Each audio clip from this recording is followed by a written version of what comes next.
ఈరోజు స్వాతంత్ర దినోత్సవం సందర్భంగా ఈ మీడియా ద్వారా యావత్ రాజాం నియోజకవర్గానికి అలాగే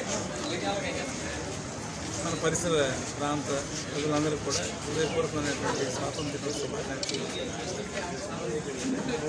ఏదైతే మన పెద్దల తాలూకా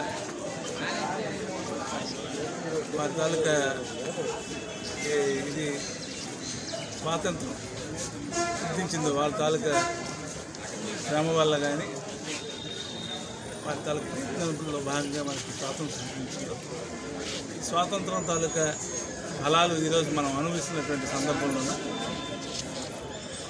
అందరికీ మరింత చేరువయ్యే వ్యవస్థను కానీ అందరికీ అందుబాటులో ఉండేటటువంటి ప్రభుత్వాలు కానీ పనిచేయాలని, అలాగే 2047 నాటికి స్వాతంత్రం సిద్ధించి 100 సంవత్సరాలు అయిన అవబోయే సందర్భంలో మారతామని యావత్ ప్రపంచానికే ఒక దిక్సూచిగా మారాలని కోరుకుంటూ ఈ ప్రయత్నంలోన అందరూ కూడా తమ వంతు మన స్వాతంత్రం తాలూకా లక్ష్యాలు కానీ స్వాతంత్రం తాలూకా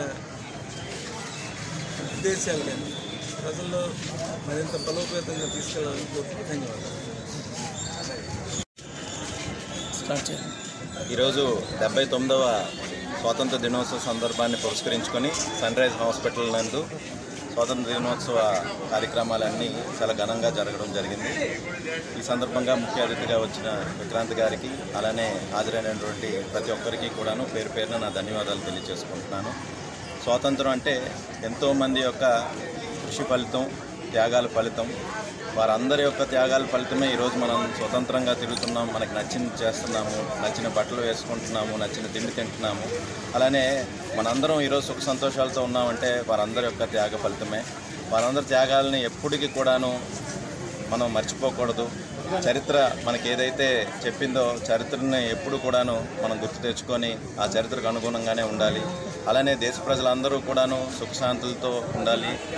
ఈరోజు భారతదేశం అంటే ఆర్థికంగా ఒక శక్తిగా మారింది అని అంటే అది ఎంతోమంది యొక్క కృషి ఫలితం. దానికి అనుగుణంగానే ఇక్కడ ఉన్న ప్రజలు కానీ, మీడియా కానీ, పనిచేస్తున్న ప్రభుత్వాలు కానీ పనిచేస్తూ మన దేశాన్ని ఔన్నత్యాన్ని ఇంకా ముందుకు తీసుకువెళ్ళి ప్రపంచంలో మొదటి స్థానంకి మనం ఎగబాకాలని ఆశిస్తూ మీ అందరికీ మరొకసారి స్వాతంత్ర దినోత్సవ శుభాకాంక్షలు తెలియజేసుకుంటూ సెలవు తీసుకుంటున్నాను. జై హింద్.